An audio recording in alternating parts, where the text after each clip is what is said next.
हमारे जीवन की जो क्रिया है वो इस प्रकार है। पहले हृदय से बनते भाव, फिर मस्तिष्क से बनता विचार, और जैसे भाव और विचार वैसे हैं वैसे हमारी इंद्रियों से होता कर्म, और इंद्रियों के द्वारा जब कर्म होता, कर्म के द्वारा फिर सुख दुख भोग पाता है। ये हमारी जीवन की कार्यशैली है। इसलिए कहा कि सबसे पहले हृदय के भाव पवित्र हो। सदगुरु कबीर तो ये कहते हैं, हृदय को एक शमशानशील की उपमा दी। हृदय की उन्होंने कहा कि जो मुदाद शमशानशील, सबय रूप शमशान, कहाँ ही कबीर वह सावज की गति तब की देही। मुदाद का अर्थ प्रमाण, शमशानशील पत्थर का प्रमाण ऐसे है कि जो भी रंग उस पत्थर के सामने रख दिया जाए, या जो भी रंग उस पत्थर के सामने आता हो, पत्थर भी उसी रंग का हो जाता है, और उसमें जो भी वस्तु रखी जाए वो भी उसी कलर की हो जाती है। इसी प्रकार से शमशानशील हमारा हृदय है। जैसे जैसे हमारे हृदय में संस्कार आते, रंग माने संस्कार, वैसे वैसे हृदय बनता है। काम के संस्कार है काम, क्रोध के संस्कार है क्रोधी, लोभ के संस्कार है लोभी, और मोह के संस्कार है मोह। तो जैसे जैसे हमारे संस्कार सामने आते हैं उसी प्रकार से हमारे हृदय के भाव बनते हैं। रजोगुणी संस्कार आए तो रजोगुणी भाव, तमोगुणी संस्कार तो तमोगुणी भाव, सतोगुणी संस्कार तो सतोगुणी भाव। और जैसे हमारे संस्कार होंगे, जैसे हमारा भाव होगा, उसी प्रकार से गुण होंगे, और गुण के आधार पर हमारी सोच और हमारी क्रियाएं होती हैं। इसलिए कहा हृदय है कि भाव को ठीक करें, अच्छे संस्कारों को सामने रखें। उदाहरण देके समझाऊं। एक बार एक मंदिर का निर्माण हो रहा था,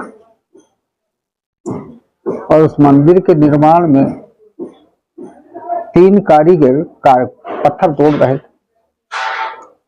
एक कारीगर ठीक पूर्व दिशा पर बैठा था, वो भी पत्थर तोड़ने का काम कर रहा था। दूसरा कारीगर था वो बीच में बैठा था, वह भी पत्थर तोड़ रहा था। तीसरा कारीगर था जो पीछे तरफ बैठा था, वो भी पत्थर तोड़ रहा था। एक पर्यटक घूमते फिरते आया, पहले कारीगर से पूछा कि भैया क्या कर रहे हो। उसके भीतर कामगुण का भाव था, इसलिए बड़ी खिन्नता से कहा क्या कर रहा हूं, भाग कर रोना रो रहा हूं, क्या कर रहा हूं। इतनी दोपहरिया में लोग आराम कर रहे हैं और मैं पत्थर तोड़ रहा हूं, मुझे भगवान ने कुछ नहीं किया, और 2-4 गालियां भी बक दिया। कारीगर फिर आगे बढ़ा, जो बीच में बैठा हुआ था उससे वही प्रश्न कर दिया जो पहले वाले से किया था, भैया क्या कर रहे हो, कैसा हाल।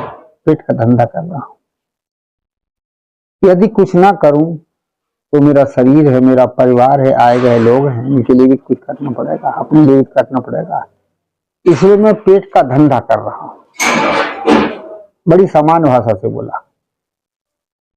कारीगर फिर आगे बढ़ा और तीसरे व्यक्ति के पास गया जो पीछे था, वो भी पत्थर ही तोड़ रहा था।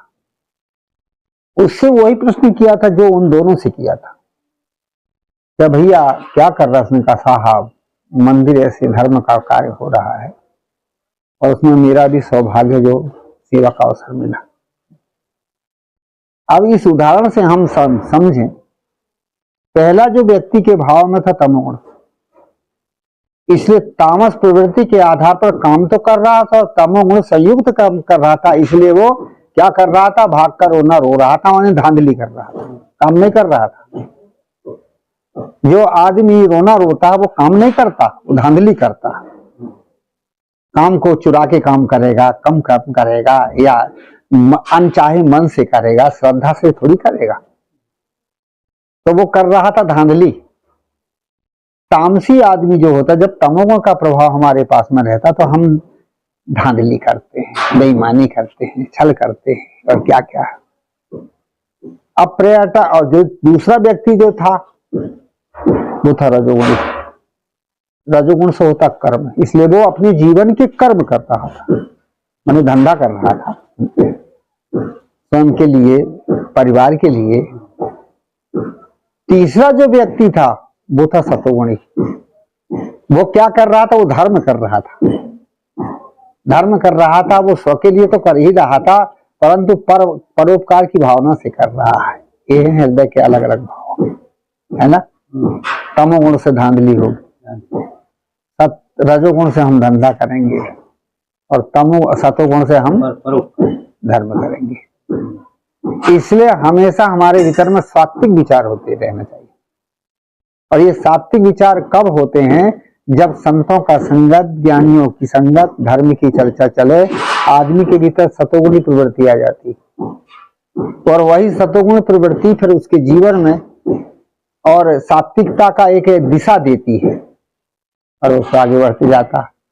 इसलिए हम अपने जीवन बनाने के लिए संतों का संग करें, ज्ञानियों की संगत करें, ताकि हमारी सतोगुणी प्रवृत्ति बने। उस सतोगुणी प्रवृत्ति से हम अपने जीवन को आगे बढ़ाएं। कभी कभी लोग कहते सत्संग सत्संग, सत्संग से क्या होता? सत्संग से संतों के सत विचार सुनने को मिलते हैं। सत विचार सुनने से सद्बुद्धि आती है और सद्बुद्धि से जो भी हम क्रिया करते हैं उसका नाम है सत्कर्म। और सत्कर्म ही सुख का साधन है। सत्कर्म से सुख मिलता।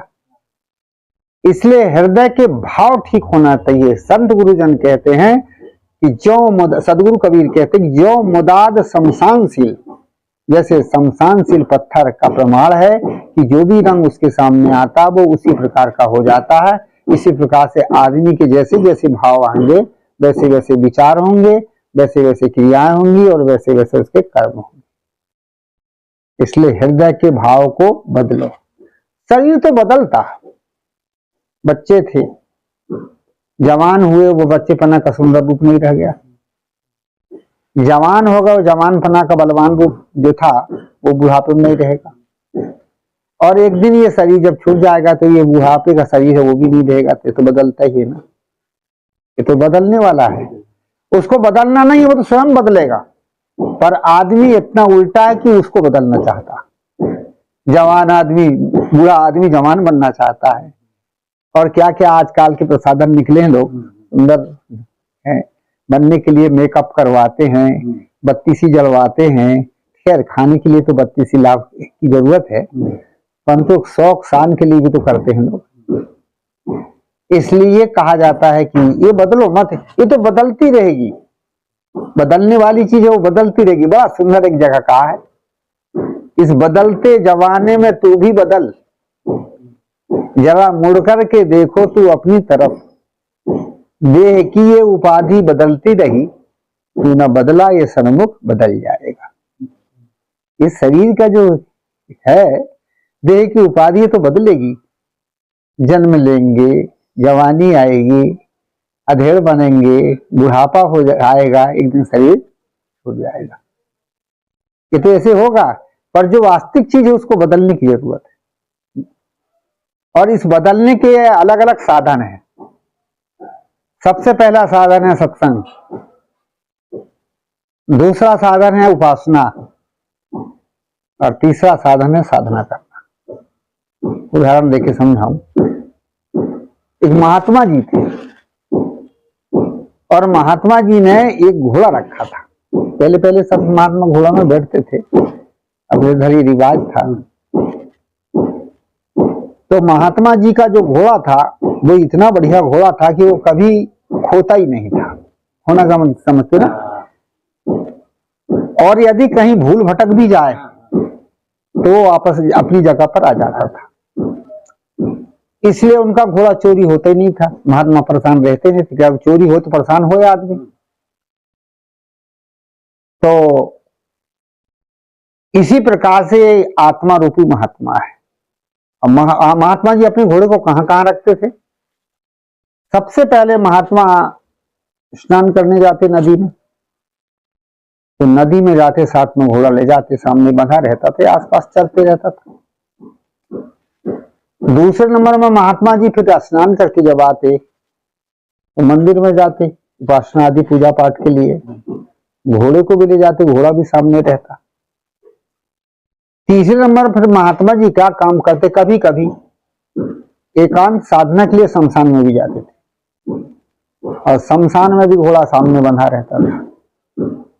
और जब महात्मा अपने आश्रम में आते तो घोड़ा आश्रम में सामने रहता, इसलिए उनका घोड़ा कभी चोरी जाता ही नहीं था। और वो चारे जगह घोड़ा देखा था, जाता नहीं, कहीं भी यदि भूल भी जाते तो 4 जगह में कहीं ना कहीं आ जाता था। ये हुआ उदाहरण। इसी प्रकार से आत्मा रूपी महात्मा है, घोड़ा रूपी मन है, कहाँ कहाँ रखें। सबसे पहले स्नान करता था सत्संग बोध विचार में रखो, ये स्नान है। सत्य असत्य की परख करो। मैं चेतन अविनाशी हूँ, शरीर असत्य नाशवान जड़ है, प्राणी पदार्थ छूटने वाले हैं, मैं अविनाशी तत्व हूँ। अपने जो है सत्संग बोध विचार में रहेंगे, बुद्धि शुद्ध होगी, विचार शुद्ध होंगे। दूसरे नंबर में महात्मा जी घोड़ा कहाँ रखते थे, मंदिर में आते थे, इसलिए उपासना, प्राणियों के प्रति सद्भावना, यही उपासना। प्राणियों के प्रति जब हमारी सद्भावना होगी तो वर्तमान जीवन भी सुख होता है, तो सद्भावना से, और सद्भावना से हमारा मन भी पवित्र और स्वच्छ होता है। फिर महात्मा जी अपना घोड़ा को कहाँ रखते थे, शमशान ले जाते थे। शमशान का अर्थ होता कभी कभी संसार की नश्वरता को भी देखो, शरीर नाशमान है, प्राणी मनवसी हैं, और पदार्थ भी जाती हैं, ये अपना है क्या। शरीर नाशमान तो है, जो बने तो एक दिन बिगड़ेगा कि नहीं, प्रारब्ध पूर्ण होने पर शरीर छूटेगा।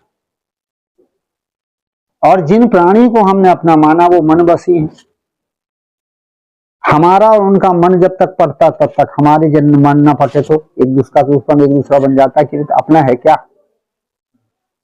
और जितने भी पदार्थ हैं ये विजाती है, जो विजाती है छूटेगी, तो अपना है क्या, हमारे तो हमारे ही हैं।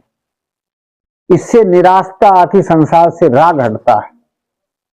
जब निराशा जीवन में आती है तो संसार से रागा शक्ति है वो हटती है। आशा, तृष्णा, ममता, ये अपना पराया, ये रागा शक्ति। और रागा शक्ति से जब मन हट जाता है तो हमारा जीवन सुखी होता है। फिर महात्मा जी अपने घोड़े को कहाँ लाते थे, अपने घोड़े को लाते थे आश्रम में। आश्रम का अर्थ है कि अपने आप में मन को ठहरा के रखो, अपनी स्थिति में रखो, यही तो आश्रम है। अपने मन को अपने में ठहरा करके रखो। ये मन की जो वृत्तियां हैं ना, इसको कहते हैं मनोवृत्तियां, ये चलती हैं हमेशा। कहाँ चलती हैं, देखा है, सुना है, भोगा है, खाया है, पिया है, चिंतन किया है, जहां सुख मिला है उधर से चलती है मनोवृत्ति। इससे जब मनोवृत्ति चलती है तो आदमी आशा, तृष्णा, चिंता और फिक्र के बीच में घिरता है। जहां सुख पाया हो वहां आशा होती है और देख लेता और कर लेता, तृष्णा होती और बना लेता और बढ़ा लेता। फिर चिंता होती है, टूट गया, फूट गया, बिगड़ गया, फिक्र होती है, इसलिए हमारा मन चलता है। अब जब हम अपने आश्रम में पहुंच गए तो मन फिर नहीं चलता। आदमी के जीवन में पूर्ण विश्राम कब मिलता है, जब मन न चले, शांत बैठे। कभी कभी अनुभव होता है ना, शांत से बैठे हैं, ऐसे लगता है बड़ा शांति है, पूर्ण विश्राम है ना।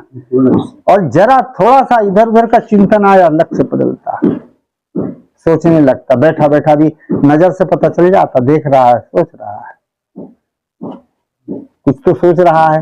निराशा आ गई तो कुछ चिंता कर रहा है, और इधर उधर देख रहा तो चंचलता आ गई। इसलिए ये मन जो है चेतन को हिलाते रहता है, वृत्तियों को, चेतन को नहीं हिलाता, वृत्तियों को हिलाता है।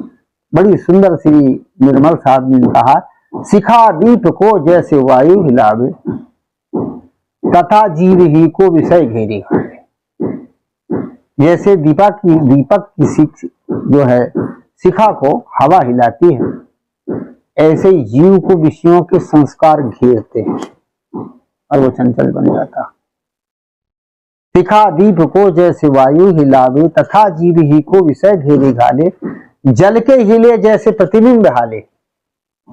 जैसे जल हिलता तो जल का जो प्रतिबिंब अपना चेहरा जो भी हिलता है ना, जल के हिले जैसे प्रतिबिंब हाले, तथा जीव ही को भी चंचल बनावे।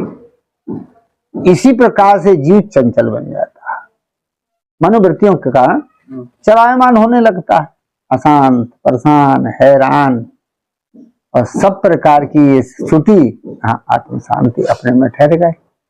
यही तो है अपना जो है स्थान। कभी कभी देखो, यदि मन में बड़ी शांति होती तो चीज होती, चेहरे में सौम्यता, मन की परख क्या, चेहरे में सौम्यता होगी। दूसरे नंबर में चेहरे में प्रसन्नता होगी।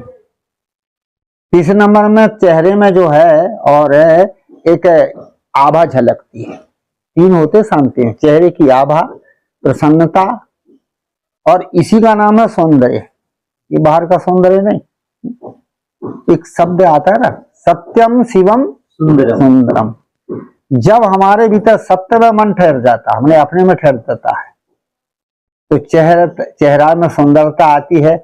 या कुछ मिल गया हो मन के अनुसार तो चेहरे में प्रसन्नता आती है ना, कुछ शांति मिली हो, कुछ प्रसन्नता है। तो सत्यम शिवम सुंदरम, तभी तो आदमी सुंदर दिखता है ना। और यदि उसके भीतर प्रसन्नता नहीं है, वो चिंतित दिखेगा, अशांत दिखेगा, आक्रोश भाव का दिखेगा। और जब सौम्यता आती तो शांत।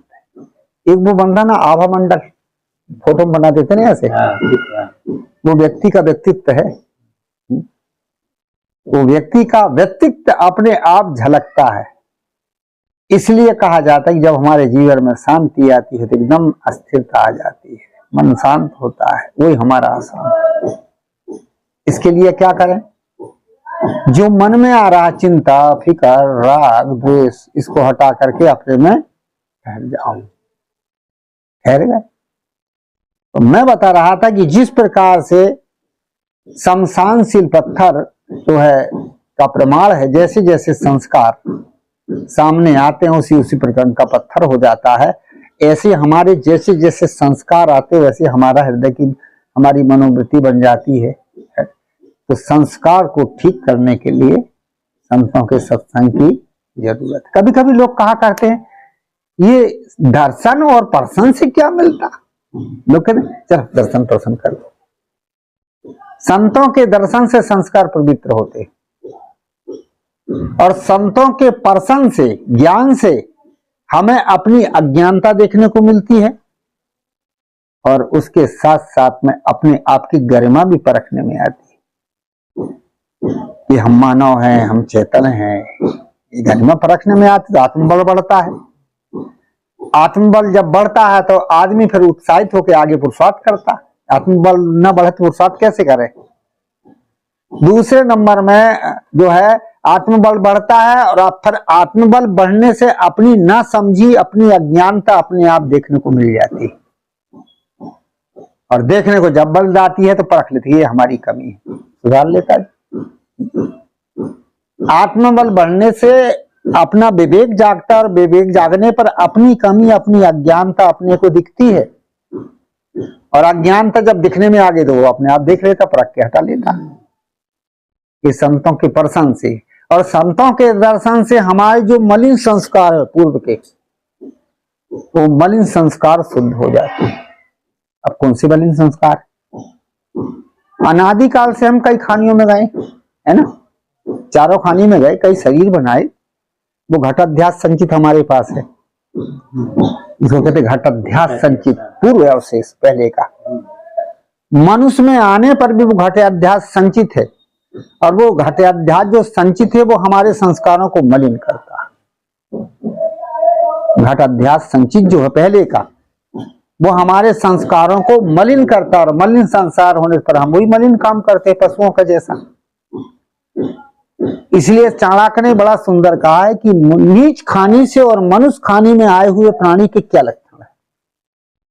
चाणक्य का श्लोक है कि नीच खानी में पहले रहा और फिर अभी मनुष्य खानी में आ गया तो वो संस्कार आ रहे हैं, वो संस्कार के द्वारा पता चल जाता। श्लोक बड़ा सुंदर है। अत्यंत कोप है कटुका च वाणी, दरिद्रताचा स्वजने सुवैरम, नीच प्रसंगे कुलहीन सेवा, चिन्हानी देहे नरकस्थितारम। नरक माने दुख वाली खानी, नीची खानी। अत्यंत कोप है, थोड़ी सी बात में क्रोध हो जाना। ये सर्प आदि तामसी प्राणियों के लक्षण आदमी के थोड़े, ये पूर्व के हैं। अब ये संस्कार जब हमारे सामने आते हैं तो हम यदि विवेक है तो उन संस्कारों को हम रोक लेते हैं, क्रोध को रोक लेते हैं। अत्यंत कोप है, कटुका च वाणी, वाणी में कठोरता लाना। ये वाणी में कठोरता कब आती? अहंकार से आती है या क्रोध से आती है। वाणी कठोर कब होती है? ये आपके भीतर अहंकार आएगा या क्रोध आएगा, वाणी में कठोरता आ जाएगी। ये किसके लक्षण है? ये कौवे आदि प्राणी के लक्षण तो हैं। दरिद्रता, और कितने भी मिल जाए तो भी संतोष नहीं, ये चूहे आदि के प्राणी के लक्षण। ये संस्कार सामने आए वही तो हम काम कर रहे हैं। स्वजन और स्वजने सुवैनम, स्वजातियों से बैर विरोध करना, ये है कुत्ते के लक्षण। नीच प्रसंगे और बुरी बातों में मन लगना, ये है गुबड़ेला कीड़ा के लक्षण। जो गुबड़ेला कीड़ा होता ना, गोबर की गोली ढलकाता। कुलहीन सेवा, और कुलहीन सेवा का अर्थ है कि जो गलत आदमी उसको कुलहीन कहते हैं और उसका साथ देता हो या अन्याय का पक्ष लेता हो। चिन्हानी देहे नरकस्थिताना, ये नीच खानी से आए हुए प्राणी की ये लक्षण, ये संस्कार है। और ये संस्कार ही हमको क्या बनाते हैं? चंचल, वो गलत बना देते हैं। जौ मुदाद शमशान से, जैसे शमशान पत्थर शिला के सामने जैसा जैसा रंग आता उसी प्रकार से वो शिला हो जाती है। ऐसे हमारे पास जैसे जैसे संस्कार होते हैं ऐसे हमारे हृदय के भाव बनते हैं। जैसे भाव बनते वैसे विचार बनता है, जैसे विचार होते वैसे कर्म होता है और कर्म के अनुसार भोग होता है। इसलिए भाव ठीक करें, जीवन शुद्ध हो जाए। समय पूरा हुआ, वाणी को विराम दूं। बोलिए श्री सद्गुरुदेव की जय। 15